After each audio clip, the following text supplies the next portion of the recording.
Halo sobat semua, selamat datang kembali di channel novel kita. Sebelum kita lanjutkan ceritanya ini, ayo jangan lupa subscribe, like, komen, share, dan nyalakan lonceng notifikasinya agar mendapatkan notifikasi video terbaru ketika Mimin upload videonya. Istri yang dimanja, bab 176. Biarkan saja dia pergi. Di sepanjang jalan, semua tempat yang dilalui, semuanya ada pelayan dan pengawal. Mereka semua akan berhenti untuk menyapa Amanda Mu dan Ricky Mo. Bahkan di tikungan pun juga sama, mereka semua berderet rapi dalam satu barisan, sangat jelas mereka terlatih dengan baik. Amanda Mu diam-diam merasa panik, wajahnya menjadi sedikit serius. Rumah lama keluarga Mo sangat besar, mereka berdua melewati halaman depan, berjalan melalui ruang tamu untuk menuju ke halaman belakang. Usia kakek Mo sudah lanjut, dia menyukai ketenangan, jadi dia pindah ke halaman belakang yang tenang. Ketika tiba di pintu masuk kakek Mo, Ricky Mo bertanya kepada pelayan di pintu masuk. Apakah kakek ada di dalam? Iya.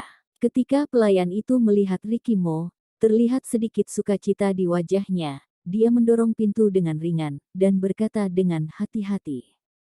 Tuan muda sudah kembali. Celah pintu sangat kecil, itu kebetulan cukup untuk pelayan itu berdiri di sana. Amanda Mu tidak bisa melihat ke dalam, terdengar suara yang sedikit agak tua. Kalau begitu biarkan mereka masuk.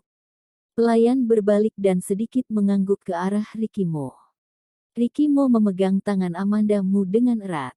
Ayo kita masuk. Amanda Mu dibawa masuk ke kamar oleh Ricky Mo. Pemanas di dalam ruangan sangat cukup, ada sedikit aroma tinta dan teh. Perabotan di ruangan itu sederhana, sebuah rak buku, sebuah meja, dan beberapa set cangkir teh. Kakek Mo mengenakan setelan Chinese tunic, ia memegang kuas di tangannya, dan berdiri di depan meja untuk menulis tulisan dengan kuas. Meskipun usianya lebih dari 70 tahun, tetapi ia sangat bersemangat, ia berdiri dengan tegak, dan tubuhnya menunjukkan aura yang tenang dan damai. Ricky Mo yang di samping memanggilnya. Kakek. Kakek Mo mengangkat kepalanya, dan kebetulan bertatapan dengan Amanda Mu yang terus menatapnya. Dia tidak mengatakan sepatah kata pun, tetapi ia terlihat sangat bermartabat.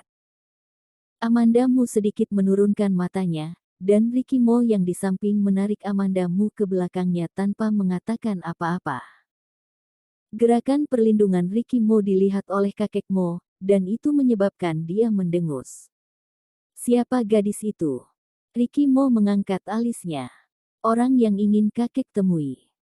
Nada suaranya bisa dikatakan sedikit agresif, dan itu menyebabkan kakek Mo kesal. Ia melemparkan kuas di tangannya. Siapa kamu? Amanda Mu. Jangan-jangan kakek Mo ini sudah pikun. Begitu pemikiran itu baru saja muncul di hatinya, kakek Mo yang di sana menatapnya dengan dingin dan berkata, siapa yang kamu marahi pikun? Amanda Mu dibuat terkejut oleh perkataannya. Apakah orang yang bermarga Mo ini memiliki kemampuan untuk menafsirkan hati orang? Namun, penampilan kakek Mo memelototinya tidak begitu menakutkan, sebaliknya dia merasakan seolah-olah ada perasaan akrab. Amanda Mu tersenyum. Tidak, aku hanya merasa kakek memiliki aura semangat yang baik. Kalimat ini sangat berguna bagi kakek Mo. Dia menyipitkan matanya dan menatap Amanda Mu selama beberapa detik. Kamu kemarilah.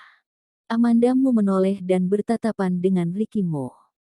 Ricky Mo memberikan tatapan mata untuk memberitahunya agar jangan cemas. Dia mendorong punggungnya dengan sangat lembut untuk mengisyaratkan kepadanya untuk pergi ke sana.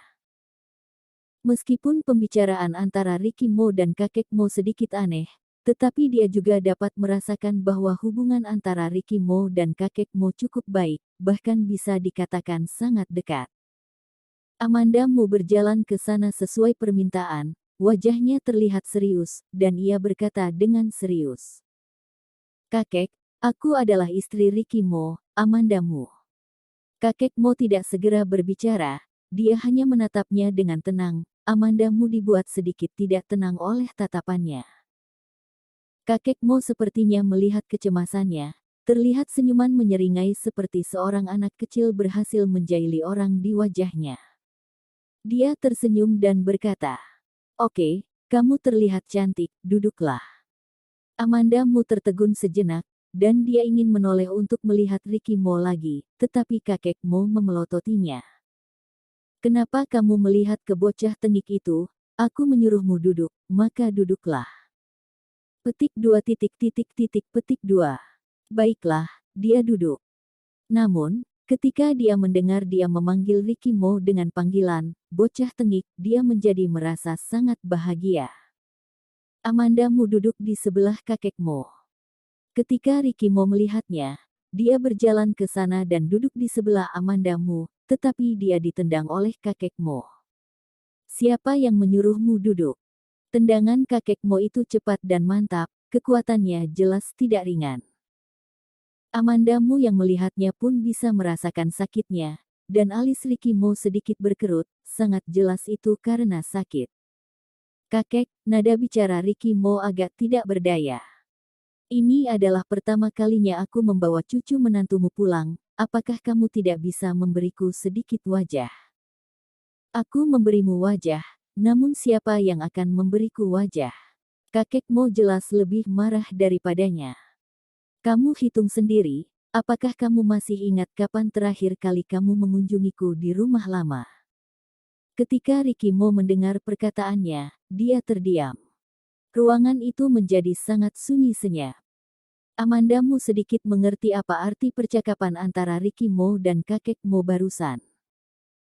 Ricky Mo menduga bahwa kasus ibunya waktu itu berkaitan dengan keluarga Mo, jadi dia sangat tidak suka dengan orang keluarga Mo. Dia juga menolak untuk kembali ke rumah keluarga Mo.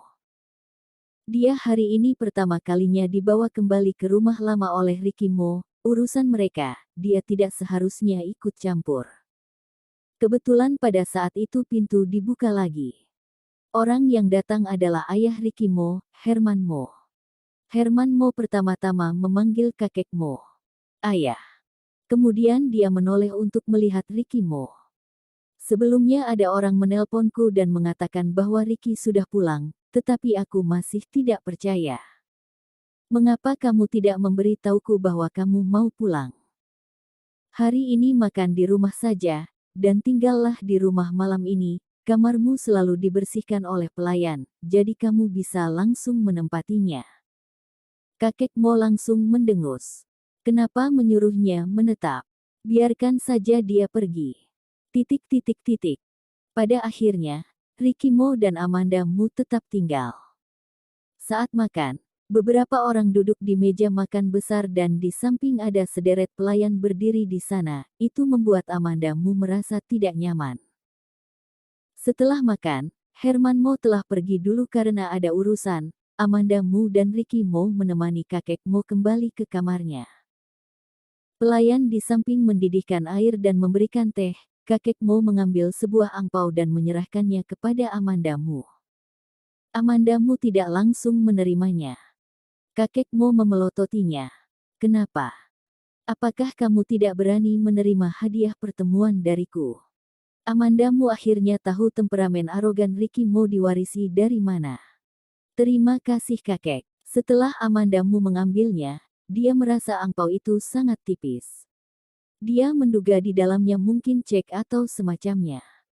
Tidak peduli apa yang ada di dalamnya, Amanda Mu merasa sedikit terkejut.